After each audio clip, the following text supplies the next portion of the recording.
കടമറ്റത്ത് കത്തനാർ ഭാഗം 21. കത്തനാരും ബാവാ തിരുമേനിയും. ഒരിക്കൽ മലയാളക്കരയിലെ പള്ളികൾ സന്ദർശിക്കുന്നതിനായി ജെറുസലേമിൽ നിന്ന് ബാവാ തിരുമേനി എഴുന്നള്ളിയിരുന്നു. അക്കൂട്ടത്തിൽ അദ്ദേഹം കടമറ്റം പള്ളിയിലും വരികയുണ്ടായി. ഭയഭക്തി പുരസരം തിരുമേനിയെ സ്വീകരിച്ച കടമറ്റത്ത് കത്തനാർ അദ്ദേഹത്തിന് ധാരാളം വിശിഷ്ട വസ്തുക്കൾ കാഴ്ചയായി സമർപ്പിച്ചു. വിദേശങ്ങളിൽ പോലും അപൂർവമായി കാണുന്ന ആ വസ്തുക്കൾ കണ്ടപ്പോൾ ബാവാ തിരുമേനിക്ക് ആശ്ചര്യം തോന്നി. കൊള്ളാം, ഇവയെല്ലാം ഈ മലയാളക്കരയിൽ ഉണ്ടാവുന്നത് തന്നെയാണോ? അതേ തിരുമേനി. എങ്കിൽ ഇവയുടെ കൂട്ടത്തിൽ പച്ചമുന്തിരിക്കുലകൾ കൂടി ഉണ്ടായിരുന്നുവെങ്കിൽ അതിവിശേഷമാകുമായിരുന്നു. ബാവാ തിരുമേനി അഭിപ്രായപ്പെട്ടു. വളക്കൂറുള്ള ഈ തിരുവിതാംകൂറിലെ മണ്ണിൽ വിളയിക്കുവാൻ വയ്യാത്തതായ യാതൊരു വസ്തുവുമില്ല തിരുമേനി. എന്നാൽ ചില പച്ചമുന്തിരിക്കുലകൾ കൂടി ആയിക്കൊള്ളട്ടെ. ഒരു മുന്തിരിങ്ങാപ്പഴം പള്ളിമുറ്റത്തെ മണ്ണിൽ കുഴിച്ചിട്ടാൽ നിമിഷങ്ങൾക്കുള്ളിൽ അത് വളർന്ന് വള്ളിയിൽ ധാരാളം പച്ചമുന്തിരിക്കുലകൾ കായ്ക്കുന്നതാണ്. അങ്ങനെയോ? അതിശയകരമായിരിക്കുന്നുവല്ലോ. ആ വിദ്യ നേരിലൊന്ന് കാണുവാൻ നമുക്ക് ആഗ്രഹമുണ്ട്. തിരുമേനി തൻ്റെ ആഗ്രഹം കത്തനാരെ അറിയിച്ചു. അവിടുത്തെ തിരുവുള്ളം പോലെ ആവാം തിരുമേനി. കടമറ്റത്ത് കത്തനാർ ഒരു മുന്തിരിങ്ങാപ്പഴം പള്ളിമുറ്റത്ത് കുഴിച്ചിട്ട് അതിൻ്റെ ചുവട്ടിൽ അല്പം വെള്ളമൊഴിച്ചു. നോക്കി നിൽക്കെ അത് കിളിർത്ത് പടർന്ന് പന്തലിച്ച് ധാരാളം പച്ചമുന്തിരിക്കുലകൾ തൂങ്ങി.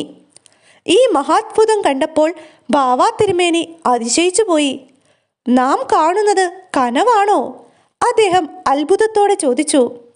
അവയിൽ ചിലതെടുത്ത് അദ്ദേഹം രുചിച്ചു നോക്കി. നല്ല ഒന്നാന്തരം പച്ചമുന്തിരിങ്ങ തന്നെ. ഇങ്ങനെയുള്ള അതിശയം ഭൂമിയിൽ നടക്കുമോ? കത്തനാരുടെ സിദ്ധിവിശേഷം അത്ഭുതാവാഹം തന്നെ. അദ്ദേഹം കത്തനാരെ ആവോളം പ്രശംസിച്ചു.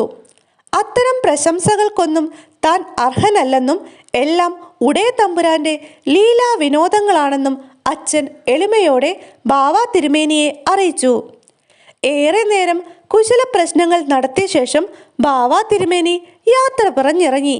എന്നാൽ അദ്ദേഹം പള്ളിയങ്കണം വിട്ട് പുറത്തിറങ്ങിയപ്പോൾ കടമറ്റത്ത് കത്തനാരോട് വിദ്വേഷമുള്ള ചില അസൂയാലുക്കൾ അവിടെ നിന്നിരുന്നു. അവർ അച്ഛനെക്കുറിച്ച് ദൂഷ്യങ്ങൾ പറഞ്ഞു.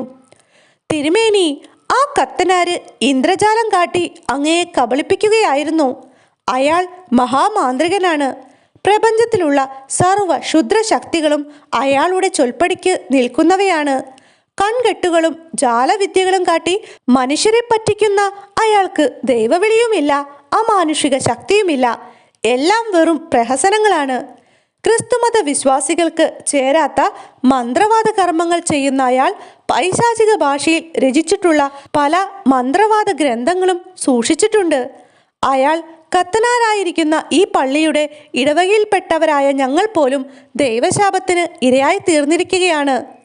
ഇങ്ങനെയുള്ള പല ഏഷണികളും കേട്ടപ്പോൾ ബാവാ തിരുമേനിക്ക് കത്തനാരെക്കുറിച്ച് സംശയമായി.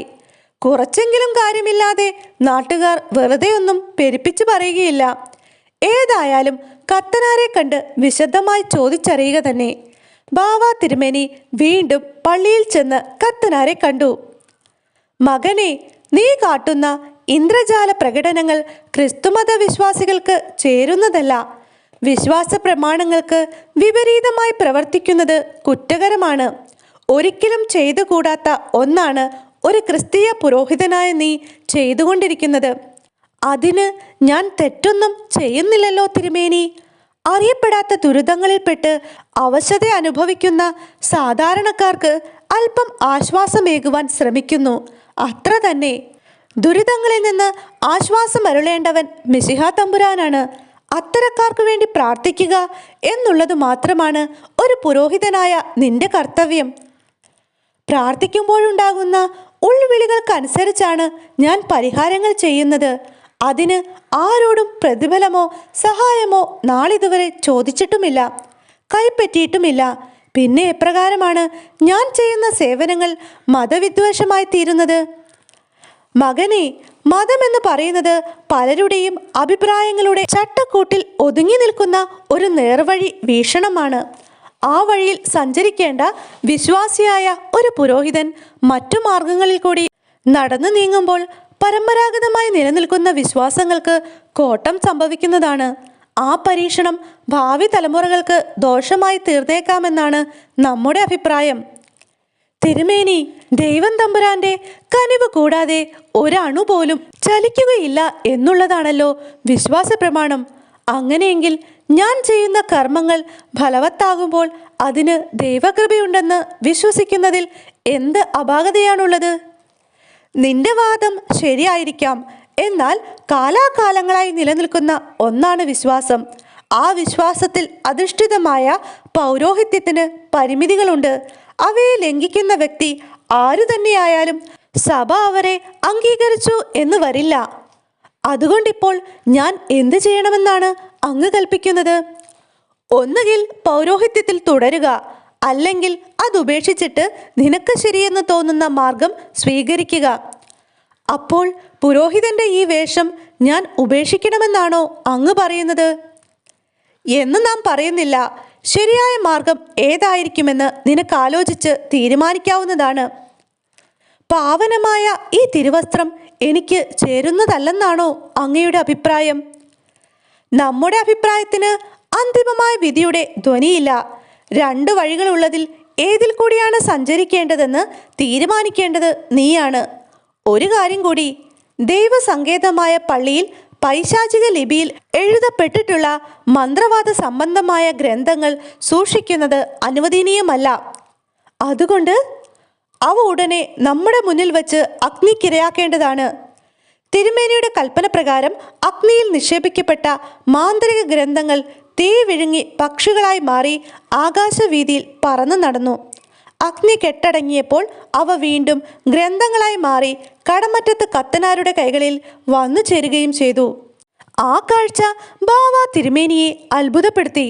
അഗ്നിയിൽ വീണിട്ട് പോലും കത്തിയെരിഞ്ഞു തീരാതെ അതിജീവിച്ചു വന്നിരിക്കുന്ന ആ മന്ത്രവാദ ഗ്രന്ഥങ്ങളെക്കുറിച്ച് അദ്ദേഹത്തിന് മതിപ്പുണ്ടായി. മകനെ, അനേക വർഷങ്ങളിലെ കഠിനമായ കർമാനുഷ്ഠാനങ്ങളിൽ കൂടി നീ നേടിയെടുത്തിരിക്കുന്ന സിദ്ധി വൈഭവത്തെ നാം തള്ളിപ്പറയുകയില്ല. എളുപ്പത്തിൽ നേടിയെടുക്കുവാൻ കഴിയാത്ത മഹാശക്തിയാണ് നീ ആർജിച്ചിരിക്കുന്നത്. നിന്റെ കഴിവുകളെ മാനിക്കുന്നതോടൊപ്പം സഭയുടെ വിശ്വാസ പ്രമാണങ്ങൾക്ക് കോട്ടം തട്ടാതെ നോക്കേണ്ടതും നമ്മുടെ കർത്തവ്യമാണ്. രണ്ടിനും 2 വഴികളാണെങ്കിലും അവയിൽ ഏതാണ് ശരിയെന്നോ ഏതാണ് തെറ്റെന്നോ നാം അഭിപ്രായം പറയുന്നില്ല. ഉചിതം പോലെ പ്രവർത്തിച്ചു കൊള്ളുക. നാം ഇറങ്ങുകയാണ്. ബാവ തിരുമേനി കടമറ്റത്ത് കത്തനാരോട് യാത്ര പറഞ്ഞിറങ്ങി. രാത്രി വളരെ വൈകിയിരുന്നുവെങ്കിലും ചിന്താധീനനായ കത്തനാർക്ക് ഉറങ്ങുവാൻ കഴിഞ്ഞില്ല. ബാവ തിരുമേനിയുടെ വാക്കുകൾ അദ്ദേഹത്തിൻ്റെ മനസ്സിനെ മതിക്കുകയായിരുന്നു. ഒന്നുകിൽ പൗരോഹിത്യം ഉപേക്ഷിക്കുക, അല്ലെങ്കിൽ മന്ത്രസിദ്ധികൾ കൈവെടിക. രണ്ടിലേതാണ് ഉചിതമായതെന്ന് നീ തന്നെ തീരുമാനിക്കുക. ബാവ തിരുമേനി പറഞ്ഞത് ഏറെ ശരിയാണ്. ദൈവത്തെയും ചെകുത്താനെയും ഒരേ സമയം ഉപാസിക്കുന്നത് ഒരു വിധത്തിലും പൊരുത്തപ്പെട്ടു പോവുകയില്ല. എന്നാൽ താൻ നേടിയിട്ടുള്ള സിദ്ധികൾ ചെകുത്താന്റെ വരദാനമല്ലെന്ന് ആരെയും പറഞ്ഞു ബോധ്യപ്പെടുത്തുവാൻ തനിക്ക് സാധിക്കുകയില്ല. തൻ്റെ സിദ്ധികൾ എങ്ങനെയുള്ളവയാണെന്നോ ആരിൽ നിന്നാണ് അവ കരസ്ഥമാക്കിയിട്ടുള്ളതെന്നോ ആരോടും പറയുകയില്ലെന്ന് കാട്ടറയന് താൻ സത്യം ചെയ്തു കൊടുത്തിട്ടുള്ളതാണ്. സത്യലംഘനം മരണതുല്യമാണ്. തൻ്റെ ജീവിതം എപ്രകാരമാണ് ആകേണ്ടതെന്ന് തീരുമാനിച്ചത് താനല്ല. തന്നെ ഈ വഴികളിലെല്ലാം കൊണ്ടെത്തിച്ചിരിക്കുന്നത് വിധിയാണ്. ആ വിധിയുടെ പിന്നിൽ ദൈവത്തിൻ്റെ ഇഷ്ടം കൂടി കാണാതിരിക്കില്ല. ഭൂമിയിൽ ജന്മമെടുക്കുന്ന ഒരു മനുഷ്യൻ ആരായി തീരണമെന്നും എപ്രകാരം ജീവിക്കണമെന്നും തീരുമാനിക്കുന്നത് ദൈവമാണ്. മനുഷ്യൻ കാട്ടിക്കൂട്ടുന്ന വിക്രിയകൾക്ക് അവനെ കുറ്റം പറയേണ്ട കാര്യമില്ല.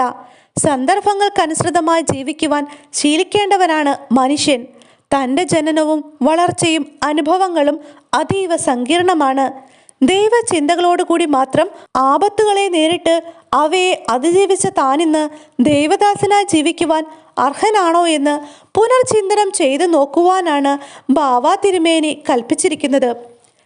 എന്തൊരു വിചിത്രമായ അനുഭവങ്ങൾ! താൻ ആരാണെന്നോ എന്തിനായി ജനിച്ചുവെന്നോ ആർക്കു വേണ്ടി ജീവിക്കുന്നുവെന്നോ പറയുവാൻ വയ്യാത്ത സങ്കടാവസ്ഥ. ശയ്യ വിട്ടെഴുന്നേറ്റ കത്തനാർ ചിന്താഭാരത്തോടെ പുറത്തിറങ്ങി എങ്ങോട്ടെന്നില്ലാതെ നടന്നു. പള്ളിയുടെ പരിസരത്തെത്തിയ അദ്ദേഹം നീറുന്ന അനുഭവങ്ങളുടെ ഭാരിച്ച ചുമട് തൻ്റെ തലയിലേറ്റിയ ദൈവം തമ്പുരാനോട് നന്ദി പറഞ്ഞു. സ്വസ്ഥതയോ സമാധാനമോ നാളിതുവരെ തൻ്റെ ജീവിതത്തിൽ ഉണ്ടായിട്ടില്ല. എന്നും എപ്പോഴും എവിടെയും പരാതികളും പരീക്ഷണങ്ങളും. മകനെ പൗലോ! വിറയാർന്ന ഒരു ശബ്ദം കടമറ്റത്ത് കത്തനാരുടെ കാതുകളിൽ പതിച്ചു. അദ്ദേഹത്തിൻ്റെ ഉൾമനസ്സുണർന്നു. പൗലോ, നീ എങ്ക ഇരിക്കറേ? കാട്ടുമൂപ്പന്റെ ശബ്ദം. കാട്ടുമിരാണ്ടികളിൽ നിന്ന് തന്നെ കാത്തുരക്ഷിച്ച കാണപ്പെട്ട ദൈവത്തിന്റെ ശബ്ദം. ഗാംഭീര്യത്തോടെ മുഴങ്ങിയിരുന്ന ആ ശബ്ദം ഇന്ന് ഇടറിയും പതറിയും ഇരിക്കുന്നു. കാട്ടരയന് വയസ്സായിരിക്കുന്നു. പൗലോ, എന്നുടെ വിളി നീ കേക്കറതില്ലയോ? ഉണ്ട് മൂപ്പ, അങ്ങയുടെ വിളി ഈ മകൻ കേൾക്കുന്നുണ്ട്. കടമറ്റത്തച്ഛൻ്റെ കണ്ടമിടറുകയും കണ്ണുകൾ നിറയുകയും ചെയ്തു. ഞാൻ ചാകാൻ കിടക്കിറപ്പം കട്ടായം വരുവേന്ന് ചൊന്നത് നീ മറന്നിട്ടിയാ? ഇല്ല മൂപ്പ, ഞാൻ മറന്നിട്ടില്ല, മറക്കുകയുമില്ല. അങ്ങയുടെ ഈ മകൻ ഒരിക്കലും ഉപകാരം മറക്കുകയില്ല. അമ്മ മലങ്കാളി എന്നോടെ മകനെ എനക്ക് കാട്ടിത്തന്നിടുതായേ. മൂപ്പ, ഇതാ ഞാൻ പുറപ്പെടുകയാണ്. അങ്ങയുടെ മുഖമൊന്ന് കാണുവാൻ ഈ മകന്റെ ഹൃദയം വെമ്പുകയാണ്. ഇതാ ഞാൻ പുറപ്പെട്ടു കഴിഞ്ഞിരിക്കുന്നു. പള്ളിയുടെ പരിസരത്ത് കിണറ് പോലെ തോന്നിപ്പിക്കുന്ന ഗുഹാമുഖത്തെത്തിയ കത്തനാർ അവിടെ നിന്നുകൊണ്ട് പള്ളിയും പരിസരവും ഒരിക്കൽ കൂടി വീക്ഷിച്ചിട്ട് ആ ഗുഹയിലേക്ക് ഇറങ്ങി അന്തർധാനം ചെയ്തു. ഒരുപക്ഷെ മഹാമാന്ത്രികനായ കടമറ്റത്ത് കത്തനാർ പിന്നീട് പ്രത്യക്ഷപ്പെട്ടത് വാത്സല്യനിധിയായ കാട്ടറയന്റെ സമീപത്തായിരിക്കാം. സത്യം കടങ്കഥ എന്ന പോലെ ഇന്നും അവശേഷിക്കുന്നു. കൂട്ടുകാരെ, കടമറ്റത്ത് കത്തനാരുടെ കഥ ഇന്ന് അവസാനിക്കുകയാണ്. പുതിയ കഥയുമായി അടുത്ത ദിവസം വരുന്നത് വരെ ബൈ.